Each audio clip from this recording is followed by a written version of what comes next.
Hello friends, అందరూ బాగున్నారని కోరుకుంటున్నాను. మరి ముఖ్యంగా ఈరోజు నేను సాంబార్ అంటే దప్పలంలా పెట్టబోతున్నాను. ముందుగా బెండకాయ, పచ్చిమిర్చి, వంకాయ చూస్తున్నారు కదా, ఉల్లిపాయ, టమాటా తీసుకుని వాటర్తో శుభ్రంగా కడిగి పక్కన పెట్టుకొని ఈ విధంగా ముక్కలు కోసి ఉప్పు, కారం, పసుపు అన్నీ వేసి ఈ విధంగా వేగనివ్వండి.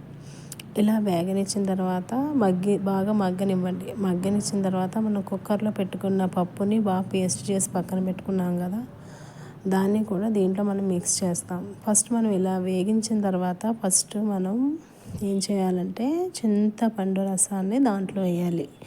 ఈ చింతపండు రసాన్ని వేసినట్లయితే బాగా దాంట్లో ఈ యొక్క వెజిటేబుల్స్ బాగా ఉడుకుతాయి. ఉడికిన తర్వాత మనం ఏం చేయాలనేది చూపిస్తాను. మొట్టమొదటిగా చూసిన వారైతే సబ్స్క్రైబ్ చేయండి, లైక్ చేయండి, షేర్ చేయండి. సబ్స్క్రైబ్ చేయటం వల్ల నేను పెట్టిన ప్రతి వీడియో మీ వద్దకు చేరుతుంది. అందుచేత ఈ విధంగా చింతపండు రసాన్ని గుజ్జుని పక్కన తీసి ఈ యొక్క రసాన్ని మాత్రమే దీంట్లో వేయాలి. వేసిన తర్వాత చిన్న బెల్లం ముక్క కావాలంటే వేసుకోండి. కొంతమంది టేస్ట్కి చిన్న బెల్లం ముక్క కూడా వేస్తారు, కానీ నేను వేయలేదు. హాట్ ఇష్టం కాబట్టి కారం, ఉప్పు, పసుపు అన్నీ వేసి తాలింపు సామాన్లు వేయించిన తర్వాత పులుసు వేసాను. తర్వాత పప్పు ఉడికించిన పేస్ట్ కూడా దీంట్లో వేసి ఈ విధంగా కలుపుకోవాలి. ఎంత కలుపుకుంటే అంత బాగుంటుంది. బాగా కలుపుతూ బాగా మరగనివ్వండి. ఈ విధంగా నురగ రావాలి.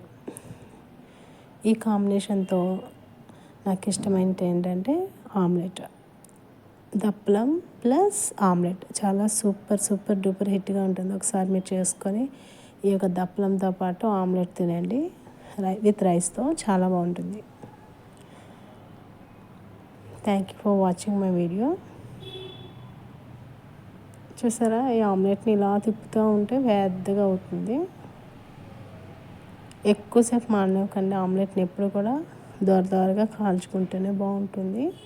ఈ విధంగా దప్పలంతో ఈ యొక్క ఆమ్లెట్ వేసుకొని ఈరోజు నేను స్పెషల్ చేసుకున్నాను ఫ్రెండ్స్. ఈరోజు మీరేం చేసుకున్నారు ఏంటి అనేది నాకు కామెంట్ సెక్షన్లో పెట్టండి.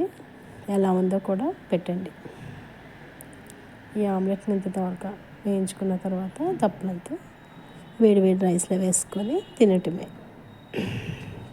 Thank you for watching my video. Bye.